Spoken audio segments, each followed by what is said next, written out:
આ સૃષ્ટિ કઈ રીતે થઈ એ પ્રશ્ન પૂછો. અને ત્યારે સુખદેવજી મહારાજ એને સૃષ્ટિની થોડી વાત સંભળાવે. એક ચાર્ટ દ્વારા તમને સંક્ષેપમાં હું આ વસ્તુ બતાવું. ભાગવતમાં એવું લખ્યું તૃતીય સ્કંધમાં કે આપણો એક માસ જાય ત્યારે પિતૃઓનો એક દિવસ થાય. આપણો એક માસ મનુષ્યનો જાય, પિતૃઓનો એક દિવસ થાય. એટલે આજે બી દક્ષિણ ભારતના બ્રાહ્મણો દર અમાસે પિતૃ તર્પણ કરે, એટલે રોજ બપોરે પિતૃઓને ભોજન મળે. પિતૃઓનો એક માસ, આપણો એક દિવસ. આપણું એક વર્ષ વ્યતીત થાય ત્યારે દેવોનો એક દિવસ થાય. આપણો એક મહિનો, પિતૃઓનો એક દિવસ. આપણું એક વર્ષ, દેવોનો એક દિવસ. અને આપણા 4 અબજ ને 32 કરોડ વર્ષ જાય ત્યારે બ્રહ્માનો એક દિવસ થાય. બ્રહ્માનો ત્યારે એક આવડો મોટો દિવસ બ્રહ્માનો. અને બ્રહ્માના એક દિવસમાં 1000 સતયુગ, 1000 ત્રેતા, 1000 દ્વાપર ને 1000 કળયુગ વ્યતીત થઈ જાય. અને ભાગવતમાં જે ગણતરી બતાવી, કળયુગના વર્ષ 4,32,000, દ્વાપરના વર્ષ છે 8,64,000. કળયુગના વર્ષ જોડતા જાઓ ને એટલે આગળના યુગના વર્ષો આવી જાય તમારે શોર્ટમાં. કળયુગના 4,32,000, એમાં 4,32,000 એડ કરો એટલે 8,64,000 એ દ્વાપરના. એમાં 4,32,000 એડ કરો એટલે ત્રેતા યુગના વર્ષ થયા 12,96,000.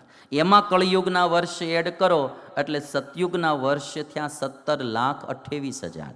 અને 4 યુગની જે ચોકડી એને એક ચતુર્યુગી કહેવામાં આવે.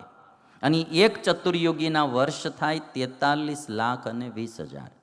43,20,000 વર્ષ જાય ત્યારે 4 યુગનો ક્રમ પૂરો થઈ જાય.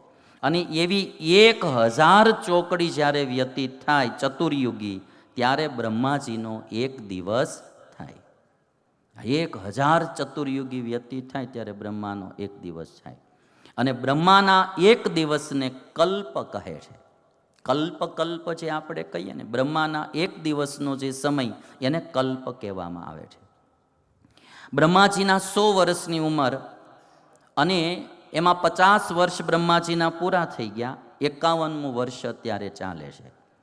50 બ્રહ્માજીના પહેલો દિવસ જે હતો, પ્રથમ દિવસ, એને બ્રાહ્મ કલ્પ કહેવાય. અને 50મા વર્ષનો છેલ્લો દિવસ હતો એને પાદ્મકલ્પ કહેવાય. અને 51મા વર્ષનો જે અત્યારે પહેલો દિવસ ચાલે છે જેને શ્વેતવારાહ કલ્પ કહેવામાં આવે. અત્યારે શ્વેતવારાહ કલ્પ ચાલી રહ્યું છે. બહુ લાંબુ લખ્યું છે પણ તમને યાદ ન રહે ને એટલે હું આમ સંક્ષેપમાં ચાર્ટ બનાવીને તમને બતાવું કે એકદમ સમજાઈ જાય. હવે બ્રહ્માજીનો એક કલ્પ હોય ને, જે અત્યારે શ્વેતવારા કલ્પ ચાલે, એક કલ્પમાં 14 મનુઓ રાજ કરીને જાય. બ્રહ્માજીના એક કલ્પમાં 14 મનુ રાજ કરે. તો અત્યારે જે બ્રહ્માજીનો કલ્પ ચાલે, શ્વેતવારાહ કલ્પ, એમાં 14 મનુઓ રાજ કરે. એમાંના જે પ્રથમ મનુ છે એનું નામ સ્વાયંભૂ મનુ છે. એક મનુનો જે સમય હોય એને મન્વંતર કહેવામાં આવે. અને પહેલા મનુ, જે આ કલ્પમાં પહેલા મનુ થયા, એ સ્વાયંભૂ મનુ થયા. અને સ્વાયંભવ મન્વંતરમાં જે ભગવાનના અવતાર થયા એની જે કથા ભાગવતમાં લખાણી, એ સપ્તમ સ્કંદ સુધી લખાણી. સપ્તમ સ્કંદ સુધી જે અવતારો થયા એ સ્વાયંભવ મન્વંતરમાં થયા.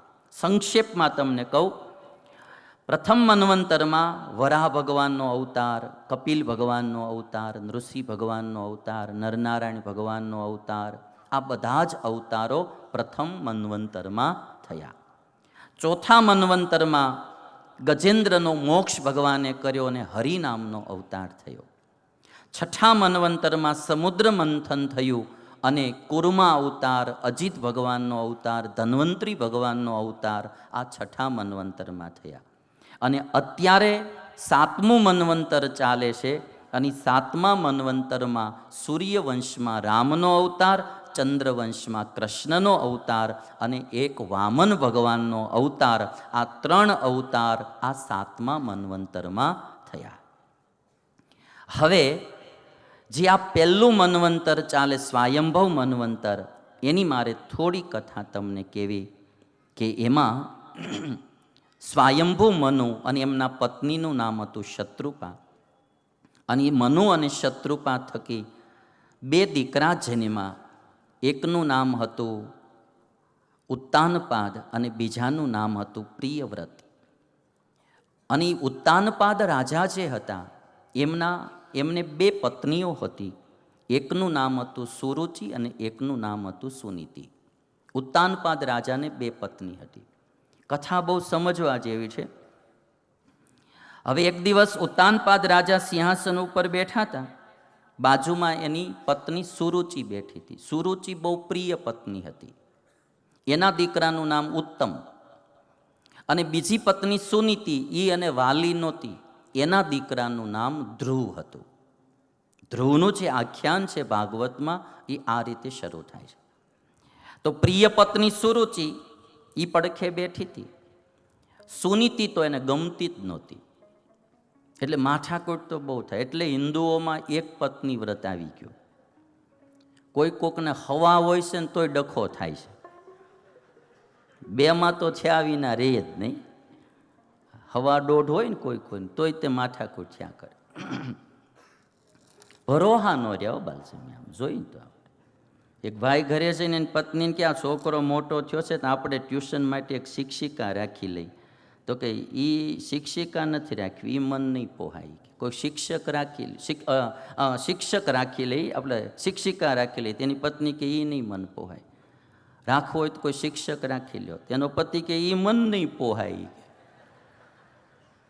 ઓલા ભણાવવા આવે ને એનો ભરોહા ન રહે આવડાને. એટલે સુરુચિ પડખે બેઠી અને ઉત્તમ એનો દીકરો રાજાના ખોળામાં સિંહાસન ઉપર બેઠો. એ સમયે 5 વર્ષના ધ્રુવ આવ્યા. એની ઈચ્છુક હું પિતાજીના ખોળામાં બેસું.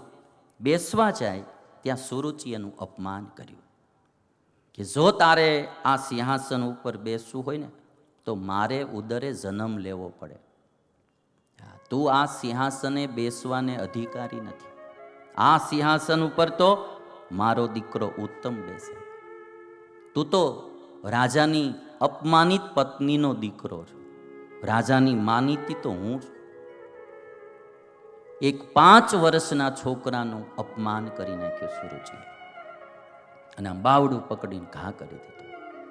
છંછેડાયેલો સર્ફ ફૂફાડા મારે એમ 5 વર્ષનો ધ્રુવ ફૂફાડા મારતો રોતો રોતો પોતાની સગીમાં સુનીતિ પાસે જતો રહ્યો. આ પ્રસંગમાંથી મારે એક વાત કહેવી કે કોઈ દિવસ ક્યારેય નાના છોકરાઓનું અપમાન ન કરો. એનું હૃદય ભાવભીનું બનાવવું, એનું હૃદય નફરતવાળું ન બનાવવું. નાના છોકરાના માઇન્ડ ઉપર એની બહુ અસર થતી હોય. તમે સંયુક્ત પરિવારમાં રહેતા હો, ક્યારેય કોઈ છોકરાનું અપમાન કે પાર્શિયાલિટી ન કરવી.